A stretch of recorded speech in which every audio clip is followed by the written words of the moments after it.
जय हिंद दोस्तों, स्वागत है आपका आपके अपने YouTube channel learning point with Abhishek sir पर। दोस्तों, आप सबके लिए Uttarakhand APS, UK SSSC, UP SSSC, RSMSSB और SSC के लिए पेड बैच चलाया जा रहा है। तो अगर आप भी कोई भी पेड बैच ज्वाइन करना चाहते हैं तो आप हमें इस नंबर पर संपर्क कर सकते हैं 7393976701। आप हमें इस नंबर पर व्हाट्सएप या टेलीग्राम पर मैसेज कर सकते हैं, बैच की इन्फॉर्मेशन ले सकते हैं और बैच से जुड़ सकते हैं। डिक्टेशन शुरू होगी 5 सेकंड बाद।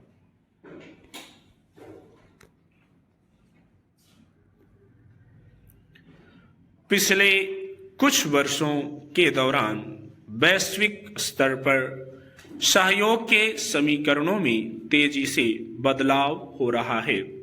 उसमें ज्यादातर देशों के लिए यह बात मायने रखती है कि आर्थिक, रणनीतिक और कूटनीतिक मोर्चे पर भारत का रुख क्या रहता है।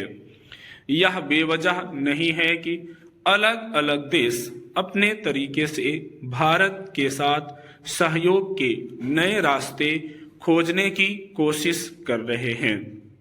डोनाल्ड ट्रंप के इस बार राष्ट्रपति बनने के बाद कई मसलों पर अमेरिका का रुख छिपा नहीं है। ट्रंप के कई बयानों से वैश्विक स्तर पर उपजी अनिश्चितता के बीच यह स्वाभाविक ही है कि दूसरे देश भावी अवरोधों के मद्देनजर नए और वैकल्पिक रास्तों की ओर कदम बढ़ाएं। इस लिहाज से देखें तो यूरोपीय आयोग की अध्यक्ष उर्सुला वान डेर लेयन की ताजा भारत यात्रा की अपनी अहमियत है। गौरतलब है कि बढ़ती वैश्विक चिंताओं के बीच यूरोपीय आयोग की अध्यक्ष का मुख्य उद्देश्य व्यापार, निवेश और स्वच्छ ऊर्जा के क्षेत्रों में भारत के साथ सहयोग को बढ़ाना है। उनके साथ 27 सदस्य देशों के वरिष्ठ राजनीतिक नेता भी भारत दौरे पर आए हैं। भारत के प्रधानमंत्री के साथ बैठक के दौरान दोनों पक्षों ने आपसी साझेदारी को और ज्यादा मजबूत करने के साथ साथ भारत, पश्चिम एशिया, यूरोप आर्थिक गलियारे जैसी अत्यधिक महत्वपूर्ण संपर्क परियोजनाओं पर व्यापक चर्चा की। यूरोपीय संघ और भारत के बीच व्यापार लगभग 160 बिलियन डॉलर का है।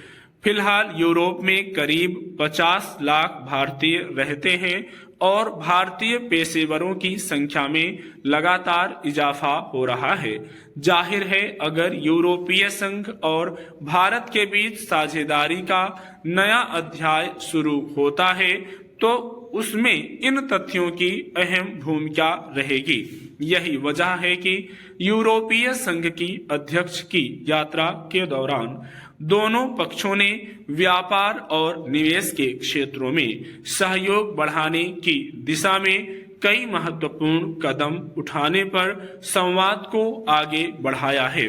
इस क्रम में मुक्त व्यापार समझौते के जरिए दोनों क्षेत्रों में व्यापार को बढ़ावा देने, बाजार तक पहुंच में सुधार लाने और परस्पर आर्थिक सहयोग को और मजबूत करने की दिशा में कुछ महत्वपूर्ण फैसले लिए जा सकते हैं। साथ ही बाहरी अंतरिक्ष, रक्षा, जल प्रबंधन और नवीकरणीय ऊर्जा जैसे क्षेत्रों में भी सहयोग की संभावना बेहतर होने की उम्मीद है।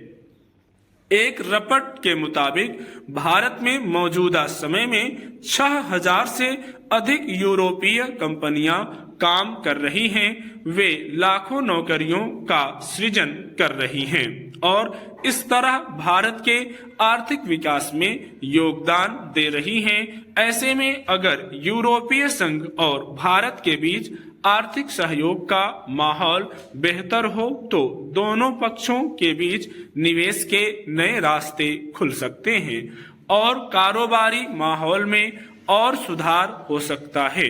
हालांकि इस संदर्भ में यह भी ध्यान में रखने की जरूरत है कि यूरोपीय संघ अगर भारत के साथ अपने व्यापार संबंधों को बढ़ाने की कोशिश में है तो इसके पीछे चीन के जोखिम से पार पाना भी एक मुख्य कारण है। यूरोपीय संघ से कार, शराब और अन्य उत्पादों पर ऊंचे आयात शुल्क, यूरोपीय बाजार में उसकी दवाओं और रसायनों तक भारत की ज्यादा पहुंच, भारत की ओर से कार्बन टैक्स के प्रस्ताव का विरोध, डेटा सुरक्षा आदि कई ऐसे बिंदु हैं जिन पर सहमति की बुनियाद पर ही दोनों पक्षों के बीच संबंधों का यह सफर आगे बढ़ सकेगा। यह जरूरी होगा कि अगर इस वर्ष के अंत तक एक मुक्त व्यापार समझौता सामने आता है तो वह आपसी हितों को सुनिश्चित करने वाला हो। स्टॉप।